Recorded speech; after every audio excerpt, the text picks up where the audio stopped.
Baik,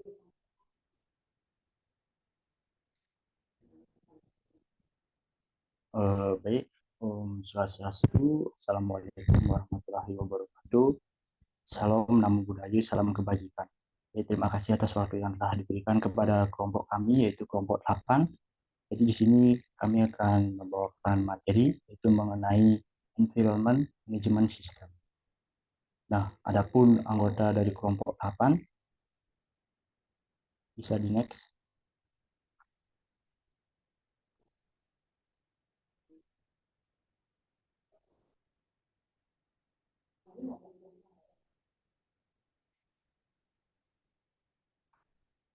Adapun anggota dari kelompok 8, yang pertama ada saya sendiri sebagai moderator, atas nama Gede Satyangara Wiguna dengan NIM 2017051105.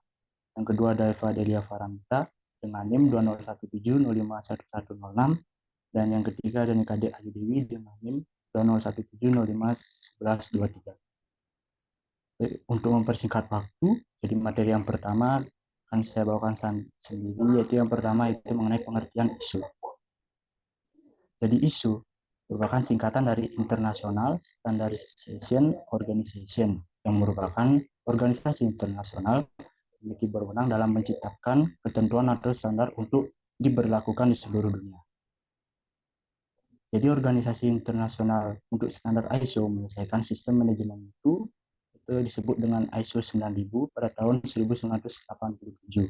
Nah, keberhasilannya di seluruh dunia bersama dengan peningkatan penekanan pada masalah lingkungan berperan penting dalam keputusan isu untuk mengembangkan standar manajemen lingkungan. Jadi pada tahun 1991, ISO membentuk strategi advisory group on the environment atau disebut dengan SAGE yang mengarah pada pembentukan technical committee atau TC. 207 pada tahun 1992. Jadi misi TC 207 adalah untuk mengembangkan standar untuk sistem manajemen lingkungan atau disebut dengan EMS yang diidentifikasi sebagai ISO 14000. Standar seri ISO 14000, yaitu pada standar ini terdiri dari dua standar, yakni yang pertama yaitu standar evaluasi organisasi dan yang kedua adalah standar evaluasi produk. Selain itu, ISO 14050 mencakup istilah dan definisi umum untuk kedua area tersebut, yang dikeluarkan pada baru-baru ini pada tahun 2009. Konsep ISO 14001 yaitu standar ini menginformasikan organisasi elemen untuk sistem manajemen lingkungan disebut dengan EMS yang dapat diintegrasikan ke dalam sistem manajemen lain untuk membantu mencapai tujuan lingkungan dan ekonomi. Ini menjelaskan persyaratan untuk pendaftaran atau pernyataan dari EMS organisasi. Jadi demonstrasi keberhasilan penerapan sistem dapat digunakan untuk meyakinkan pihak lain bahwa EMS yang sesuai telah tersedia. Next.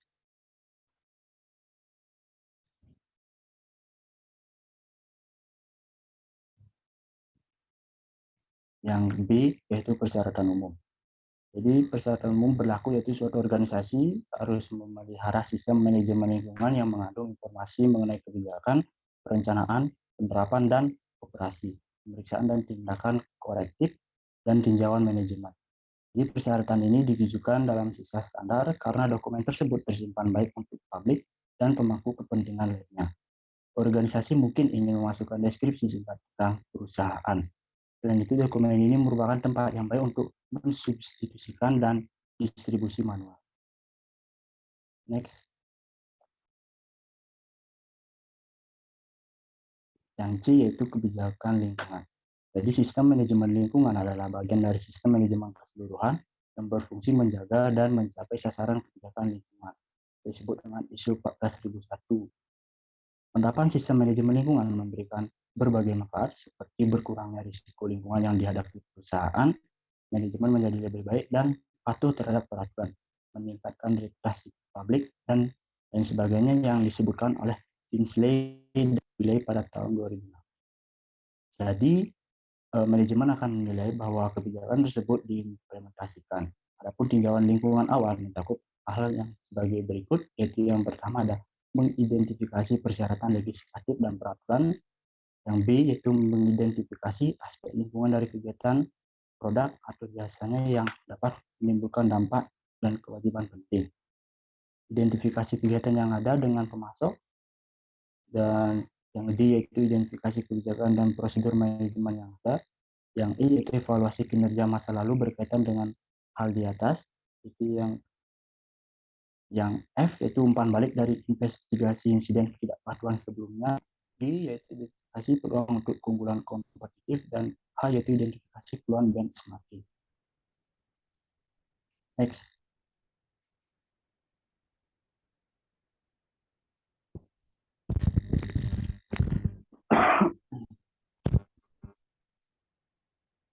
Nah, materi yang gede yaitu perencanaan. Jadi perencanaan ini terdiri dari 4 aspek. Yang pertama ada aspek lingkungan. Jadi organisasi harus merencanakan pengembangan baru dalam aktivitas produk dan layanan baru atau yang diperbaiki.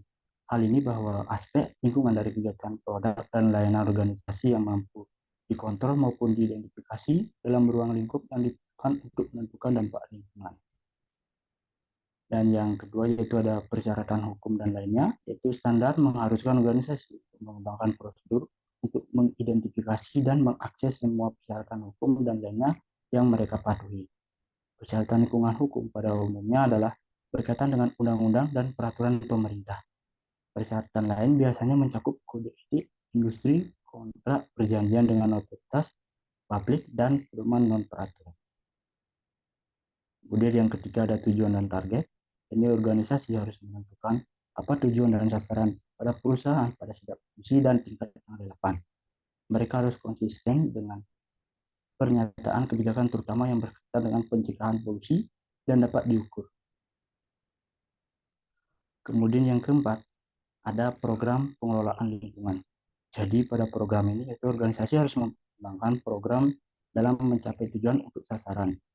Ini mencakup fungsi yang bertanggung jawab untuk pencapaian, yaitu dengan menyatakan tujuan atau sasaran, bagaimana tujuan atau target yang mendukung kebijakan, bagaimana target tersebut akan dicapai, kemudian pemimpin, departemen, dan individu, kemudian menetapkan jadwal tugas dan menetapkan review program yang meliputi format, isi, dan jadwal review. Baik, demikian pemaparan materi dari saya. Selanjutnya akan dilanjutkan oleh Francis. Terima kasih.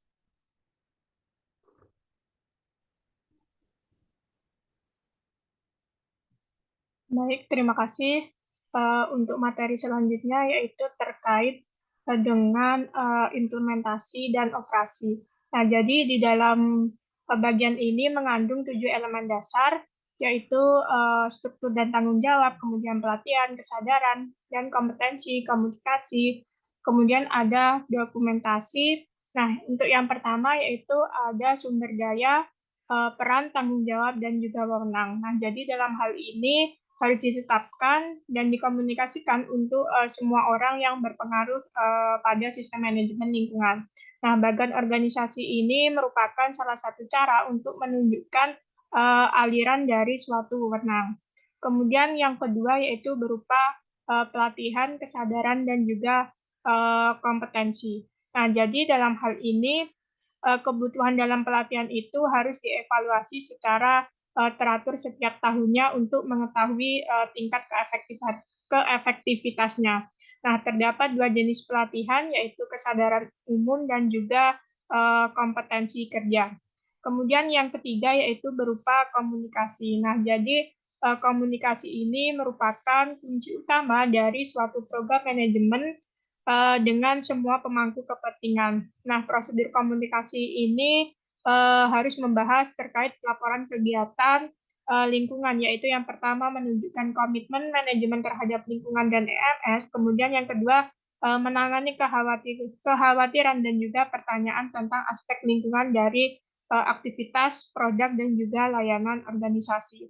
Nah, kemudian yang keempat berupa dokumentasi sistem manajemen lingkungan. Nah, pada ISO 14000 ini membutuhkan sistem dokumentasi yang sangat mirip dengan ISO 9001. Nah, yang mana membuat integrasi kedua sistem itu menjadi lebih mudah.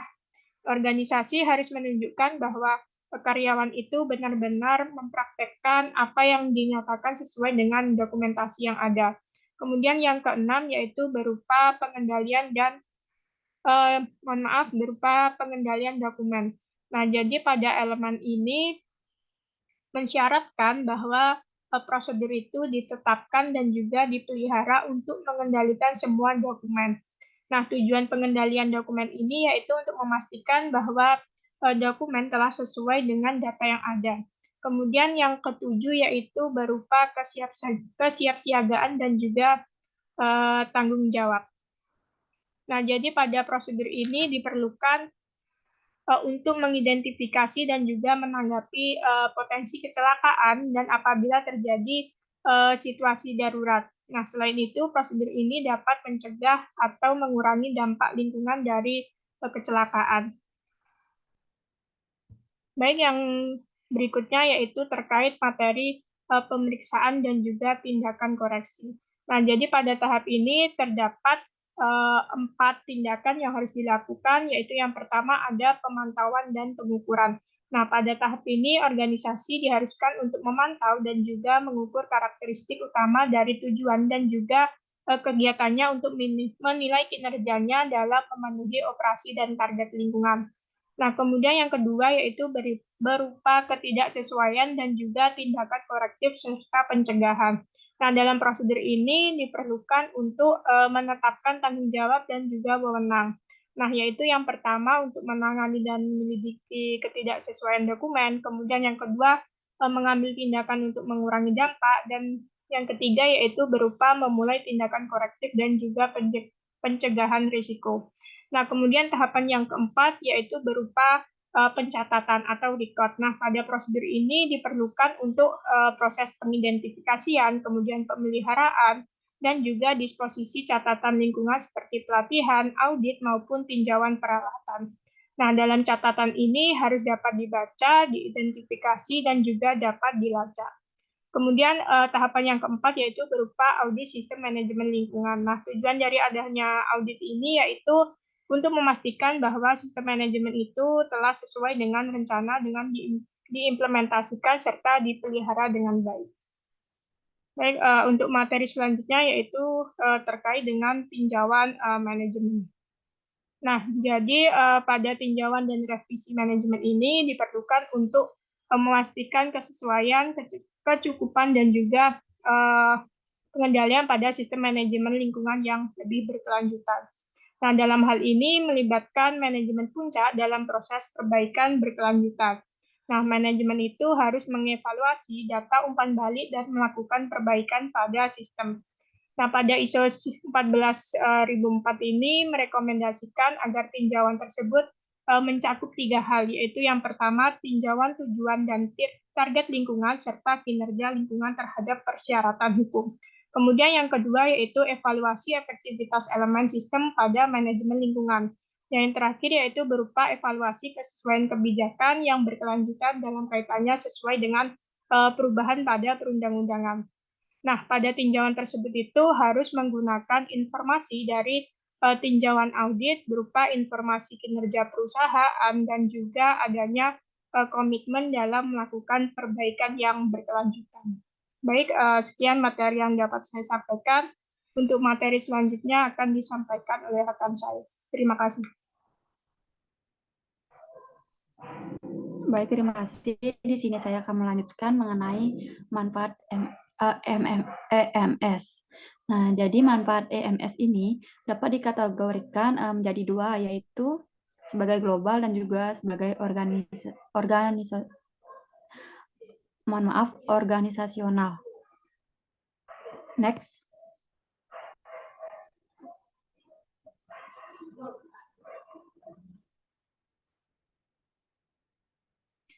Nah, yang pertama itu mengenai global. Jadi di sini terdapat 3 manfaat global, yaitu yang pertama ada memfasilitasi perdagangan dan menghilangkan hambatan perdagangan. Kemudian yang kedua yaitu meningkatkan kinerja lingkungan planet bumi.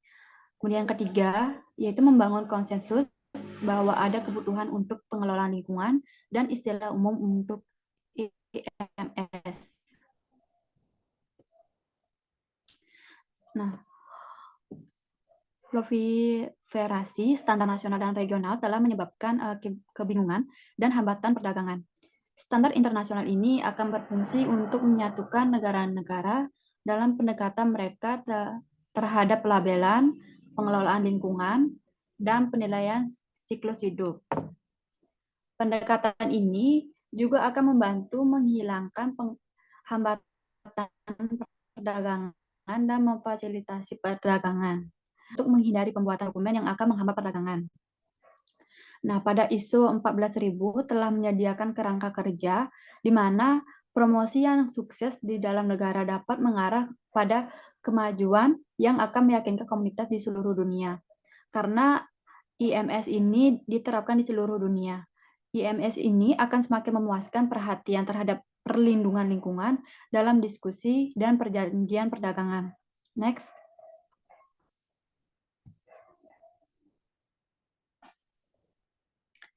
Kemudian yang kedua itu manfaat sebagai organisasi. Nah, jadi menurut ISO 14004, sebuah organisasi mendapatkan manfaat dari IMS.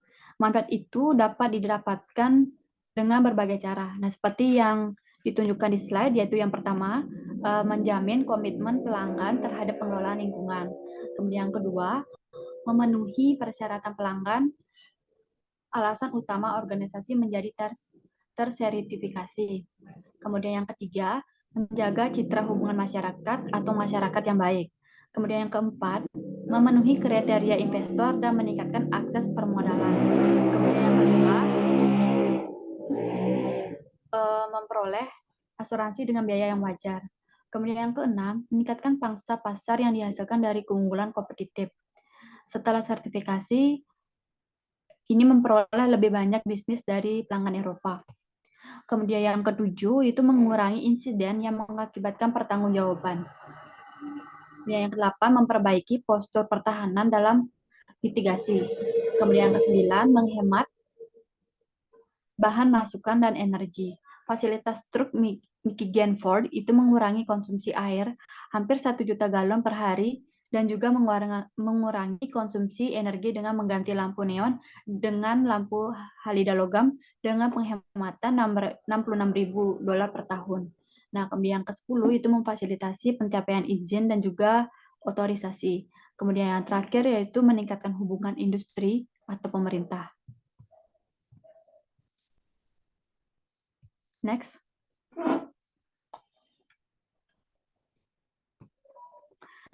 Itu mengenai materi selanjutnya mengenai mengintegrasikan ISO 14000 dengan ISO 9000.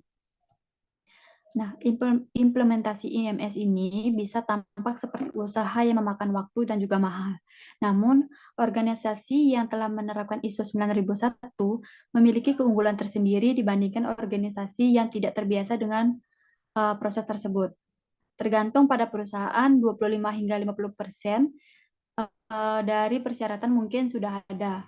Nah, sebagian besar pendaftar mendorong organisasi untuk mengintegrasikan IMS dengan sistem manajemen lainnya seperti ISO 9001. Nah, dengan mengintegrasikan kedua sistem, akan ada lebih sedikit dokumentasi dan juga biaya implementasi yang lebih rendah. Pada saat ini, ISO memiliki komite yang mempelajari dua standar untuk meminimalkan perbedaan. Nah, produsen peralatan golf ini disertifikasi baik ISO 9000 dan juga ISO 14000. Audit berlangsung pada bulan September tahun 2000 dengan 2 auditor kualitas dan juga 2 auditor lingkungan dalam melakukan penilaian selama seminggu di kantor pusat The Phoenix dan produsen Toss Gold, mereka di Meksiko. Nah, jarang juga untuk perusahaan seukuran Fink atau 1000 plus karyawan untuk mencapai sertifikasi tanpa laporan ketidaksesuaian pada penilaian pertama. Next. Untuk materi berikutnya yaitu mengenai hubungan dengan kesehatan dan juga keselamatan. Nah, pada standar ISO 14001 ini mengasumsikan bahwa transformasi budaya terjadi melalui keterlibatan dan tanggung jawab karyawan dari bawah ke atas, bukan melalui perintah dari atas. Nah, asumsi itu dan konsep lain yang ada dalam standar itu berlaku untuk kesehatan dan juga keselamatan. Nah, oleh karena itu, masuk akal untuk mempertimbangkan penggunaan standar dalam pendekatan terpadu yang dapat membawa perbaikan untuk ketiganya. Nah, semisal kita dapat mengukur polutan di lingkungan kerja karyawan untuk menentukan apakah memenuhi tingkat paparan yang diizinkan oleh OHSAS. Nah, kemudian kita dapat memantau terjadinya penyakit seperti yang tercatat di klinik medis dan juga menghubungkan penyakit tersebut dengan konsentrasi udara yang terukur. Nah, akibatnya kita dapat mengukur kemajuan di ketiga bidang dengan efisiensi dan juga penghematan biaya yang terintegrasi. Next. Baik, untuk materi yang selanjutnya itu organisasi teladan 3M. Nah, The Orchid Hotel Mumbai ini didirikan pada tahun 1997 oleh jaringan hotel terkenal India Kamat Hotels dan juga dengan cepat menjadi hotel bintang 5 pertama di Asia yang mendapatkan sertifikasi S-Hotel. Sertifikasi ini diberikan oleh HPS Service, bagian dari raksasa konsultan hotel ternama HPS Internasional. Diberikan kepada kurang dari 33 hotel di seluruh dunia. Sertifikasi ini mengakui komitmen keseluruhan Orchid terhadap pemeliharaan lingkungan. Orchid Hotel juga merupakan satu-satunya hotel bersertifikat ISO 14001. Nah, Hotel Orchid ini terletak di kawasan elit dan juga paling diminati di Mumbai, di sebelah bandar domestik. Nah, berdasarkan tema keseimbangan ekologi telah merancang sebuah bangunan megah yang saat ini menampung 250 kamar tamu. Karena kedekatannya ini dengan bandara yang sibuk dan juga pusat kargo, interior kedap suara menjadi sebuah tantangan. Nah, struktur internal sebagai panel, kusen, dan pintu dibuat dari limbah kayu karet atau kayu pulp yang diolah secara khusus. Penghematan daya selanjutnya dijamin dengan menggunakan perangkat dan pencahayaan yang dikendalikan oleh logika Fuji. Penukar panas yang secara cerdik digunakan untuk memanfaatkan energi panas untuk tujuan yang bermanfaat daripada membuangnya. Kemudian sampah organik yang digunakan untuk memproduksi pupuk organik berkualitas tinggi di peternakan cacing tanah. Kemudian dan taman anggrek yang indah tumbuh di interior yang mewah. Singkatnya, hotel ini mengklaim sebagai hotel tanpa limbah. Mungkin sekian yang bisa saya bawakan. Untuk berikutnya saya kembalikan ke moderator. Terima kasih.